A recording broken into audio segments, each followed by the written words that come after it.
may courtesya between Kamara and the Senate. Gusto rin imbitahan si Pangulong Duterte na umattend diyan sa inuungkat na naman nilang issue ng EJK na yan. Might not be tawag dito exempt from this investigation.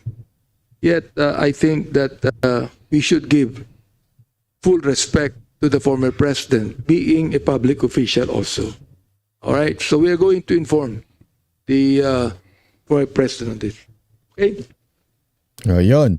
So yan ang plano. Iimbitahan daw si Pangulong Duterte, i-inform. Target ng board dito hanggang 29 pesos kada kilo para sa mga mahihirap tulad ng mga 4-piece beneficiary. Maglulunsad din ng rice subsidy. Kita ninyo, yung 29, yung dahilan ng taripa, yung pagbaba ng taripa, okay? Para bumaba in